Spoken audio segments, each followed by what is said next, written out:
আজকে হয়তো এই ভিডিওটার আগে মারুর একটা ভিডিও আসবে, এই ভিডিওটা কখন পোস্ট হবে আমি জানি না, কিন্তু আমি করে রাখছি ভিডিওটা। কারণ মারুর কিছু পুরনো ভিডিও দেখলাম, সন্দেহ হচ্ছিল যে ওর ভিডিওতে তো এই অনুপমকে প্রচুর পরিমাণে দেখেছি, তাহলে ওদের বাড়িতে যাওয়া, থাকা, খাওয়া, আনন্দ করা, হ্যাঁ, অথচ ও বলছে ওর বাড়িতে মেনে নিচ্ছে না, ওর মা মেনে নিচ্ছে না, মেনে নেয়নি, মেনে নেবে না। অবাক লাগছে, ওই জন্য আবার চলে গেছিলাম পুরনো কিছু ভিডিও দেখতে। হ্যাঁ বন্ধুরা, সেটা নিয়ে আলোচনা করবো আর তোমাদের প্রমাণ দেখিয়ে দেবো যে জামাই আদরও অনুপম ওই বাড়িতে খেয়েছে, এবং সেই টাইটেলটা তোমাদের তুলে দেবো যে মারিয়া 1 বছর না 2 বছর আগেকার একটা ভিডিওতে দেখছি লিখেছে জামাই আদর, আর সেখানে ও দিদি আইবু এসেছিল, তার সাথে অনুপমও ছিল, আর মা কিচ্ছু টের পায়নি, মা জানে না। কেন বলছি বলো তো? যেহেতু অনুপম কালকে এত চ্যাটাং কথা বলে গেছে না, অনেক চ্যাটাং কথা বলে গেছে, আর আমাকে জ্যোতিষী বলে গেছে। আমাকে সবাই এসে কালকে কমেন্ট করে গেছে, দিদিভাই তোমাকে অনুপম জ্যোতিষী বলে গেছে। আমাদের জ্যোতিষীগিরি করতে হয় না, তোমাদেরই হাতে তাবিজ বাঁধতে হয়। হ্যাঁ, বশ করার জন্য তাবিজ বাঁধতে হয়। হ্যাঁ বন্ধুরা, একটা ভিডিও দেখলাম যেখানে সোমনাথের হাতে অনুপম তাবিজ বেঁধে দিচ্ছে, তাহলে মাটের পায়নি। হ্যাঁ, অনেকে ভেবেছিল কৌশিকের সাথে, না, কৌশিককে রাখিও পরিয়েছে, সেই ভিডিও আছে, কিন্তু অনুপমকে কি কেউ রাখু পড়াতে দেখেছে? না। অথচ মা নাকি জানেই না, মা জানলে মেনে নেবে না। মেয়েকে ছেড়ে দিয়েছে এই দলবলের সাথে, তার মধ্যে অনুপমও আছে। সারা রাত্রি ঠাকুর দেখে ভোর 4:30টার সময় ফিরেছে, অষ্টমীর দিন। হ্যাঁ, ভিডিওগুলো দেখতে হলো, আবার নতুন করে ভিডিওগুলো দেখতে হলো, যে এত বড় কথা বলছে মারু, যে মা মেনে নেবে না, মা কিছু জানে না, আর এত কান্নাকাটি করে বাড়ির থেকে বেরিয়েছে, সেইগুলো ভিডিও করেছে। চলো আজকে আবার তোমাদের প্রমাণ দিয়ে দেবো যে মারুর মা সব জানে, ইভেন আজও পর্যন্ত মারুর মা সব জানে। সবটা নিয়ে এই ভিডিও অবশ্যই তুলে দেবো, তুলে ভিডিও করবো। হ্যালো বন্ধুরা, কেমন আছো তোমরা? নিশ্চয়ই ভালো আছো। কন্ট্রোভার্সি ক্রিয়েটার, আর কন্ট্রোভার্সি ক্রিয়েটারকে নিয়ে যদি কেউ খিল্লি ওড়ায়, সেই জন্য তো আবার আসতেই হয়। জ্যোতিষী, আমি ভুলে গেছিলাম কালকের ভিডিওটায়, আমাকে জ্যোতিষী বলে গেছে। হ্যাঁ, জ্যোতিষী হতে হয় না। তোমাদের আমি কিছু পিক তুলে দিচ্ছি, তোমরা দেখো এই পিকটা, দেখো এই পিকটা, যদি পারি ব্লার করে দেবো। নাচা কোথা হচ্ছে, মা নাচছে অনুপমের সামনে, টাইটেল ছিল জামাই আদর করলাম 2 বছর আগের। তাহলে বুঝতে পারছো কত বছর আগের থেকে ওদের যাতায়াত, থাকা, খাওয়া। অনুপমের মা বোঝেনি? ইয়াং একটা ছেলে, কৌশিককে নয় ভাই বলে ডেকেছে, রাখি পড়ে গিয়েছে। ইয়াং একটা ছেলে দিনের পর দিন আমার বাড়িতে আসছে, মেয়ের সাথে থাকছে, গল্প করছে, অথচ সেই মেয়েটার সাথে সেই ছেলেটার সাথে আমার মেয়ের কী সম্পর্ক জানে না। গল্পের গরু গাছে তুলে দিলে হবে গল্পের গরু গাছে তুলে দিলে? কারণ এই সমস্ত ভিডিওগুলো রয়ে গেছে। হ্যাঁ, অনেক ছেলেবেলে ছিল, কিন্তু স্পেশাল, যেমন মন্দিরার বাড়িতে এসছে পুজোর শপিং দিতে, তাও এই অনুপমকে সঙ্গে করে, এবং একবার না, একের অধিকবার কেউ তো আমাকে সে কমেন্ট করে গেছে যে এই যে দীঘাতেও নাকি অনুপম ছিল। আমি যেটা দেখিনি সেটা বলবো না, যেগুলো দেখেছি সেগুলো বলছি। কেঁচো খুঁড়তে কেউটে উঠে আসবে, কিন্তু মারিয়া, কেঁচো খুঁড়তে কেউটে উঠে আসবে। কেন এত তাড়াহুড়ো করে বিয়ে? কেন সমস্ত বাড়ি থেকে টিভি, এসি খুলে নিয়ে এসে নতুন করে সংসার সাজানো কেন চেষ্টা করা হলো না? শ্বশুরবাড়িতে মানিয়ে নেওয়ার বা শ্বশুরবাড়িতে গিয়ে ওঠার কেন হলো না? আমাকে একজন কমেন্ট করেছে অনুপম নাকি অনাথ আশ্রমে বড় হয়েছে। মানি না যতক্ষণ না ওরা বলবে। কমেন্টগুলো এসছে, তাই তোমাদের সঙ্গে শেয়ার করলাম। না হলে একটা ছেলে এই রকমভাবে বিয়ে করার পরেও তার বাবা মাকে না মানিয়ে নেওয়ার আগেই সে নিজের বাড়ির থেকে ফ্রি টিভি, এসি খুলে নিয়ে এসে বউকে ঠান্ডা করার জন্য ঠান্ডা মেশিন ঘরে লাগিয়ে দেবে, তারপরেও সে বসে বসে চ্যাটাং গল্প করবে, মানে চ্যাটাং কথা বলবে। কোনটা ভুল বলেছি? দেখো, তারপরে MS ফ্যামিলির মন্দিরা দিভাইয়ের আমাদের সাথে এরকম ব্যবহার করলো, আমি জীবনেও কল্পনা করতে পারিনি। 2 বছর আগেকার একটা ভিডিও, সেখানে অনুপম আরও গেছিলো, মানে মন্দিরার জীবনে এই বাজে সময়টা আসার আগে গেছিল। যাতায়াত করতো, তার মানে বুঝতে পারছো? তাহলে ওর মা জানতো না মেয়ে কার সাথে যাচ্ছে, কার সাথে যাতায়াত করছে, নাকি ছেড়ে দিয়েছিল মেয়েকে? ছেড়ে দিয়েছিল। হ্যাঁ, দেখেছে তো বটেই যে রেস্ট্রিকশান ছিল না, বাড়ির কোনো রেস্ট্রিকশান ছিল না। যখন তখন যত্রতত্র মেয়ে যাত্রার সাথে বেরিয়ে যেত, ছেলেপিলের সাথে ভীষণভাবে ঘোরাঘুরি, যখন তখন যে কোনোভাবে হোক চলে যেত। দেখেছি, বিয়ের আগে রেস্ট্রিকশান ছিল না। আজকে বলতে বাধ্য হচ্ছি, তোমরা ভালো থাকো, সুখে থাকো, এইটা তো কামনা করি। কিন্তু তোমরা যে কন্ট্রোভার্সিয়াল ভিডিওগুলো দিচ্ছ, দিনের পর দিন কন্ট্রোভার্সিকে জিয়ে রাখছো, দিনের পর দিন আমাদের ছোট করছো, সেই জন্য ভিডিওটা করা আজকে। যে তোমাদের আজকের থেকে 1 বছর আগেকার মন্দির সোমনাথের হাতে তাবিজ পড়াচ্ছে অনুপম, আর মা কিচ্ছু জানে না, মা কিচ্ছু বোঝেনি। জামাই আদর খাইয়ে দিল মা, হ্যাঁ, আর মা কিচ্ছু বোঝেনি যে তোমার সাথে কি সম্পর্ক। মা মেনে নেবেই না, এই বাড়ি থেকে মেনে নিলেও মা পাপা মেনে নেবে না। এই জন্য আসলাম। তো এখন আচ্ছা, বসিরহাটের দুর্গাপুজোর দিন রাত্রি ভোর 4:30, পৌনে 4টের সময় দুজনে গাড়ি করে ফিরছে। মা টের পায়নি, ইয়াং একটা ছেলের সাথে ছেড়ে দিয়েছে, আর মা কিচ্ছু জানে না, কিচ্ছু বোঝে না মা। আজকে বাধ্য হলাম এই কালকে অনুপমের চ্যাটাং কথা বলাগুলোর জন্য আজকে পুরনো সেই ভিডিওগুলো আবার দেখলাম। কি এবার নতুন নাটক হবে যে মার খুব শরীর খারাপ, মা উঠতে পারছে না মেয়েকে না দেখতে পেয়ে, পাগল হয়ে যাচ্ছে মা, সেই জন্য মারু দৌড়াতে মার কাছে যাবে। হ্যাঁ, কদিন যাক, মানে সংসারটা গুছিয়ে টুছিয়ে নিয়ে মার শরীর খারাপে মারু যাবে। বলে রাখলাম বন্ধুরা, এরকমই একটা প্রেক্ষাপট তৈরি হয়ে যাবে। আর যদি আমার এই ভিডিওটা দেখে অ্যালার্ট হয়ে যায় আলাদা ব্যাপার, এরকমই একটা প্রেক্ষাপট তৈরি হয়ে যাবে। মায়ের ভীষণ শরীর খারাপ, কারণ ও সিম তুলেছে নাকি, সিমে নাম্বার নেই, ওই সিমগুলো অনেকেই, সেটা আবার দিদিভাইও বলে দিয়েছে, ফোন করেছিল, ফোনের সুইচ অফ, মানে প্রমাণ করছে মারু যেগুলো বলছে সেগুলো ঠিক।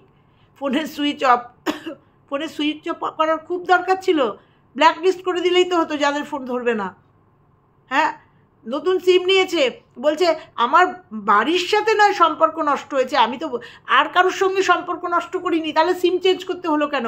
সমস্ত বন্ধ করে দিয়ে সিমগুলোকে খুলে ফেলে দিয়ে তাহলে নতুন সিম নিতে হলো কেন? শুধু তো যাদের সাথে সম্পর্ক রাখবো না তাদেরকে ব্ল্যাক লিস্ট করে দিলেই হতো। ফোন এসছে, ফোনের কথা বলেছি জন্য ফসকা পড়ে গেছে, খাটালা ফোন করেছে। কে ফোন করেছে একমাত্র তোমরাই জানো কে ফোন করেছে। তো যাই হোক, এই জন্য এই কথাগুলো বললাম যে এইবার তোমরা নতুন গল্প দেখবে, ঘরটা সংসারটা সাজানোর পরে নতুন গল্প আসবে। সেটা হচ্ছে মারুর মা ভীষণ অসুস্থ, মেয়েকে ছাড়া থাকতে পারছে না, ভীষণ অসুস্থ হয়ে পড়েছে, তাই মেয়েকে মেয়ে জামাইকে যেতেই হলো, তাই তারা দৌড়াতে চলে যাবে মারুর, কারণ মারু ছাড়া তাদের কেউ নেই। সব প্ল্যানিংই করা আছে, প্রত্যেকে বলছে পুরোটা স্ক্রিপ্টেড। বোঝাতে পারলাম? এই যে প্রমাণগুলো দিয়ে গেলাম যে ওর মার সাথে অনুপম যে যাতায়াত করতো, থাকতো, খাওয়া দাওয়া শোয়া ঘুমানো সবটা যে হতো, তার প্রমাণ দিয়ে গেলাম যে আজকের থেকে না, ডে 1 থেকে অনুপম ওদের বাড়িতে যায়, যাতায়াত ওদের বাড়িতে আছে, অগাধ যাতায়াত আছে। অনুপমেরও আছে, কৌশিকেরও আছে, কিন্তু কৌশিক তো ভাই হিসাবে গণ্য, যাতায়াত আছে। তাহলে বোঝেনি মা কখনো? মা জানে না? আর মা এই যে মেয়ে পালিয়ে গিয়ে যে সংসারে সুন্দর করে গুছিয়ে দিচ্ছে, মা ভিডিও দেখছে না, মা ভিডিও দেখে যোগাযোগ করার চেষ্টা করছে না, বুঝতে পারছে না। ওই জন্যই বোধহয় ওখানে ফাঁক রেখেছে, কোথায় গেছে বোঝাতে পারছে না। দিদিভাইও তো জানে, মানে দিদিভাই মানে মন্দিরা দিদিভাইও তো জানে, ওই জন্য মন্দিরা দিদিভাই একদম মুখ বন্ধ করে রয়েছে। কোনো আপডেট নেই, তার প্রিয় বুনুর বিয়ে হয়ে গেল, তার কোনো আপডেট নেই। সে বেড়াতে গেছে, ঠিক আছে, বেড়াতে যাওয়ার আগেই তো পালিয়ে গেছে, সেও চুপচাপ রয়েছে। খবর এসছে কোথায় আছে, একদম ডে 1 থেকে খবর চলে এসছে কোথায় আছে, কোথায় কী বৃত্তান্ত, সবটা তোমরা দেখতে পাবে। যে আমি যেগুলো বলেছি সেগুলো ভুল না, তাহলে দোকানটার কি হবে? ওই যে তোমার বরের করা দোকানটা, বরের একান্ত পয়সায় দোকানটা, তাহলে ওটা কি হবে? তোমরা বলবে, আমরাও তার জন্য এই যে কন্ট্রোভার্সি জিয়ে রেখেছো না, তাই জন্য বলবো। তো তুমি ভিডিও করে রেখেছো, পালিয়ে যাওয়ার ভিডিও করে রেখেছো, কান্নাকাটির ভিডিও করে রেখেছো, কিভাবে পালিয়েছো তুমি জানো যে এখন এটা ট্রেন্ডিং টপিক হয়ে যাবে, কারণ তোমার শিক্ষাগুরু খুব ভালো দেখে নিয়েছো যে কন্ট্রোভার্সিয়াল টপিক কী করে ধরে রাখতে হয়, খুব ভালো জানো তুমি, একদম পাকা খেলোয়াড়, একদম বিয়ের প্রথম থেকেই শ্বশুরবাড়িকে ছোট করে দিয়েছো, শ্বশুরকে ছোট করে দিয়েছো একদম ডে ওয়ান থেকেই, যে ওটা আমার বরের দোকান, আমার বরের পয়সার দোকান, ওটা বাবার দোকান না, বরের বাবার দোকান না। মানসিকতার পরিচয় দিচ্ছ আস্তে আস্তে আস্তে আস্তে মানসিকতার পরিচয় দিচ্ছ।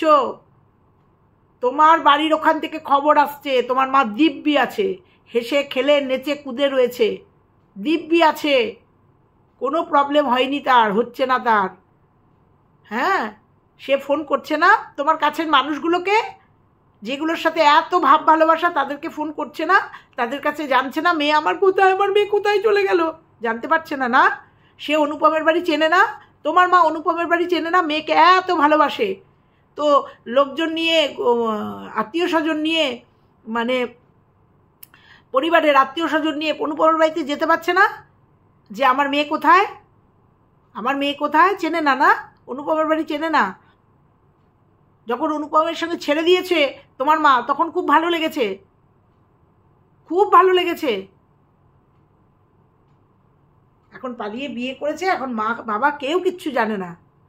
তোমাদের বলেছিলাম ওরা হিন্দু, বিশেষ করে মারিয়া হিন্দু ধর্মকে ভীষণ ভালোবাসে এবং প্রত্যেকটা ধর্মের অনুষ্ঠানে ও পার্টিসিপেট করে, এবং সেই ভিডিওগুলো দেখলাম যে অষ্টমীতে ঘুরছে আর বলছে তোমরা এখন বলবে আমি মুসলিম হয়ে কেন দুর্গাপুজোয় যাচ্ছি, আমি সব ধর্মকে সমানভাবে দেখি, আমি সব ধর্ম পালন করি, সেই ভিডিওগুলো আছে, সেই ভিডিওগুলো তখনও দেখেছিলাম, আর একবার দেখলাম, আর এই জন্যই তখন ওই ভিডিওগুলো করেছিল, কারণ ওর নিজের ধর্ম, রোজা টোজা সমস্ত করেছে, কি ঈদ ফিদ সব করেছে, ওটা নিজের ধর্ম, আর বরের ধর্ম হিন্দু, বর ঘুরতে বেরিয়েছে, সরস্বতী পুজো, দুর্গা পুজো, তখন বরকে সময় দিতে হয়েছে, সঙ্গ দিতে হয়েছে, সেই জন্য দুটো ধর্মকে ব্যালেন্স করে চলেছে, ও দুটো ধর্মকে ব্যালেন্স করে চলেছে। আর তোমাদের বলেছিলাম আমি ওর মা হিন্দু না, কালকে আবার একটা ভিডিও দেখলাম, ওর ঠাকুমা সিঁদুর পরে কেনা একটা ভিডিও দেখলাম, সেই ভিডিওটায় বললো ঠাকুমা পাড়াতো তো ঠাকুমা, আর সেই ভিডিওটা পরে কিংবা আগের ভিডিওটায় দেখলাম না ঠাকুমা, ওই ভিডিওটাতেই ঠাকুমা বললো যে ওরা পরিবার, ওরা বাবা মা ওর দুজনেই মুসলিম। আমার হয়তো ভুল হয়েছিল, কারণ কোনো একটা ভিডিওতে আমি দেখেছিলাম যে ওর মা হিন্দু ঘরের মহিলা, কারণ ওদের বাড়িতে সত্যি কথাই, এটা একদম সত্যি কথা যে ওদের পরিবারে হিন্দু মুসলিম বলে কিছু নেই, ওরা সবাইকে নিয়ে একসঙ্গে থাকতে পছন্দ করে, সেটা একদম সত্যি কথা, কারণ ওদের বাড়িতে হিন্দু মুসলিমের কোনো ব্যাপার নেই, সব সম্প্রদায়ের মানুষ ওদের বাড়িতে যায়, ওঠা বসা থাকা খাওয়া, আর ওদের আশেপাশে মানে প্রচুর হিন্দু পরিবার আছে এবং ওরা একসাথে থাকে, সেটা দেখেছি। আর এখন বুঝতে পেরেছি যে ও এত এই সরস্বতী পুজো, দুর্গা পুজো, আমাদের যে পুজো আচ্চাগুলোকে এত প্রত্যেকটা অনুষ্ঠানকেও কীভাবে প্রায়োরিটি দিয়েছে, ঘুরতে গেছে, পুজোর শপিং করেছে, এই জন্য, কারণ ও একটা হিন্দু ছেলেকে ভালোবাসে, সেই জন্য এগুলোকে ও সমান তালে করে দিয়েছে। অথচ হিন্দু ছেলেকে বিয়ে করেছে, অথচ শাখা সিঁদুরও পর্যন্ত এখনও পড়েনি, কারণ এটা হয়তো আজকেই তোমাদের কাছে ডিসক্লোজ হবে কেন পড়ছে না, সেটাও হয়তো অনুপম বলবে, কারণ অনুপমই তো সব বলছে, অনুপমই সব বলছে। তো ওই ভিডিওগুলো আমার কাছে আসলো, আমি আবার দেখলাম নতুন করে, তাই ভাবলাম ওর মা সবটা জানে, আবার বলছি, এবং তোমাদের দেখিয়ে দিলাম যে মা জামাই আর শাশুড়ি কিভাবে জামাই ষষ্ঠী পালন করেছে বিয়ের আগে, এবং টাইটেলে দিয়েছে, সেই জন্য বললাম জামাই ষষ্ঠী, মানে দিদি জামাইবুকে নিমন্ত্রণ করেছে, জামাইও এসছে, কিভাবে জামাই ষষ্ঠী পালন করেছে। হ্যাঁ, যদি বলতো পাপা জানে না, এতটা কিছু মেনে নেওয়া যেত, কারণ পাপা এখানে থাকে না, পাপা বম্বেতে থাকে, পাপা এতটা জানে না, কিন্তু মা ছায়া সঙ্গী, মা জানে না। এই তো আমার মনে হচ্ছে সংসার মাই গুছিয়ে দিচ্ছে দূর থেকে, হয়তো বিয়ে দিতে একটা টাকা লাগতো, সেই টাকাই ধরে দিয়েছে, এনে মানু এ টাকাটা নিয়ে যা, নিয়ে গিয়ে সংসার কর, সংসারের তো জিনিসপত্র কিনতে হবে, কারণ মারু যে টাকাটা ইনকাম করেছে, অনেক টাকা সংসারের পেছনে ব্যয় করেছে, অনেক টাকা ব্যয় করেছে। এবার অনুপমের কত ইনকাম, কত বৃত্তান্ত, কীরকম দোকান চলে সেটা তো জানি না, তবে ভালো টাকা যে খরচা করছে ওরা সংসারে, সেটা দেখে বোঝা যাচ্ছে। কন্ট্রোভার্সি জিয়ে রেখেছে, প্রচুর ভিডিও হয়েছে, ভিডিও রয়েছে, সেই জন্য এই কথাগুলো বলা। আর কালকে আমাকে একজন এসে বলে গেছে তোমাকে তো জ্যোতিষী বলেছে, সেই জন্য আমাদের জ্যোতিষী হতে হয় না। তোমাদের ক্রিয়াকলাপ, তোমাদের কার্যকলাপ তোমরা করে যাও, সেগুলোকে আমরা বলতে থাকি, যেগুলো ভুল হয় সেগুলো বলতে থাকি। তার জন্য জ্যোতিষী হতে হয় না। আর জ্যোতিষীরা সব ঠিক বলে? যদি তাই হতো না, যদি তাই হতো তাহলে অনেক কিছুই হতো না। জ্যোতিষীরা আগেই বলে দিত, আগেই বলে দিত।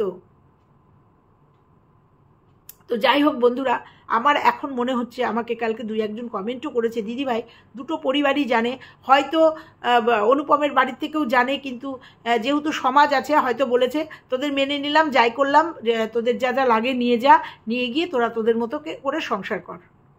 এটা আমাকে একজন কমেন্টও করেছে, আমার মনেও হয়েছে যে হয়তো অনুপমের বাড়ি থেকেও মেনে নিয়েছে, কিন্তু সমাজ, যেহেতু সমাজের একটা ব্যাপার আছে, তাই ছেলেকে বলেছে। ছেলে যখন বলেছে যে এরকম আমি ভালোবেসেছি, আমি রেজিস্ট্রি করেছি, তখন হয়তো ছেলেকে বলেছে যে ঠিক আছে ঘরে যা, তুই যা, গিয়ে থাক, কিছু দিনের পরে হয়তো তারপরে বাড়িতে নিয়ে যাবে, এবং তখনই হয়তো সিঁদুর টিঁদুর পড়বে, তখনই হয়তো শাঁখা সিঁদুর পড়বে। ওই জন্য বললো যে সেই ব্যাপারটা পরে বলবো। হয়তো অনুপমের মাই বলে দিয়েছে, না হলে বাড়ির থেকে সব খুলে নিয়ে চলে আসলো, কেউ টের পেলো না। রাস্তার থেকে গাড়িতে উঠলো, কেউ টের পেলো না, কেউ দেখলো না। তো যাই হোক, সবটা ক্রমশ প্রকাশ্য, আর সব ভিডিও করে রেখেছে, তো সব দেখতে পাবো। যেমন দেখতে পেলাম অনেক দূরে গাড়িটা দাঁড় করিয়েছে, ওখান থেকে আবার, তুমি বুঝতে পারছো কতটা প্রি প্ল্যান, যে কেউ যাতে টের না পায়, সেই যে মানে কতটা বুদ্ধি। মানুষ পালালে, মানে পালানোর সময় এতটা বুদ্ধি নিয়ে রাখে যে গাড়িটা দূরে রাখবো, সেখানে জিনিস নেবো, নিয়ে সেখান থেকে আবার অন্য জায়গায় নেমে আবার টোটোতে করে, যাতে কেউ টের না পায়। সত্যি কথা, ম্যাচিওর ব্রেন, একদম ম্যাচিওর ব্রেন। এটা দেখে বোঝা যায় যে পালানোর সময় ভিডিও, পালানোর সময় গাড়ি কোন অ্যাঙ্গেলে থাকবে, কোথা থেকে আবার টোটো করতে হবে। অবাক লাগছে। তো যাই হোক বন্ধুরা, এইটুকুই তোমাদের বলে গেলাম, যে দুটো ফ্যামিলিই জানে, দুটো ফ্যামিলিই জানে। মারুর মা তো পুরো জানে, অনুপমের বাবা মার কথাটা আমি বলে গেলাম, হয়তো ভবিষ্যতে মিলিয়ে নিতে পারো, যে এই মতো অবস্থায় মেনে নিয়েছে, ছেলের দিকে তাকিয়ে, কিন্তু ঘরে তুলতে পারেনি, ঘরে তুলতে পারেনি, বলেছে যা, গিয়ে তোরা থাক, তারপরে দেখা যাবে, 6 মাস যাক, বা তোরা একটুখানি ভিডিও টিডিও করে নে, একটু ইনকামও করে নে। হয়তো বোঝানো হয়েছে যে আমরা থাকি, ঘর ভাড়া তো উঠেই যাবে, আমাদের যা ভিউজ হবে, তারপরে 2-3টে করে যদি ভিডিও আসে আরও ভালো হবে। না, ভিউজের জন্য হিংসার ব্যাপার নেই, তোমরা দেবে, আমরা কন্টেন্ট করব, কোনো ব্যাপার নেই। তো যাই হোক, বলো, বলার লিমিট রাখো। আবার দেখো, যা যা বলছি মিলে যাচ্ছে তো, যা যা বললাম এ পর্যন্ত মিলে গেছে তো। যে মারুর বাড়িতে মা থাকে না, জামা কাপড় অনুপমকে দিয়ে পাচার করেছে তো, হয়েছে তো। আর বলেছিলাম অনুপম টিভিটা খোলার সময় বলেছে টিভিটা খারাপ হয়ে গেছে, সেই জন্য মিলেছে তো, প্রত্যেকটা পয়েন্ট মিলে গেছে তো, মিলে গেছে তো। এবার হয়তো কেঁচো করতে কেউটেও বেরিয়ে যেতে পারে, যে যেহেতু অবাধ যাতায়াত, থাকা খাওয়া ছিল, এত তাড়া কিসের? রেজিস্ট্রি করার পরে 3 মাসের মধ্যে এত তাড়া কিসের যে পালিয়ে গিয়ে বিয়ে করতে, মানে থাকতে হলো, যেখানে মারুর বাড়িতে যাতায়াত সব ছিল। কেঁচো করতে কেউটে বেরিয়ে যাবে, যেমন বেরিয়ে আসছে আস্তে আস্তে আস্তে আস্তে অনেক কিছু বেরিয়ে আসছে তো। তো চলো বন্ধুরা, আজকে এটুকুই থাকলো। আজকে ভিডিও আসলে আবার ভিডিও আসবে, ততক্ষণের জন্য সবাই মানে সুস্থ থেকো, সাবধানে থেকো, টাটা।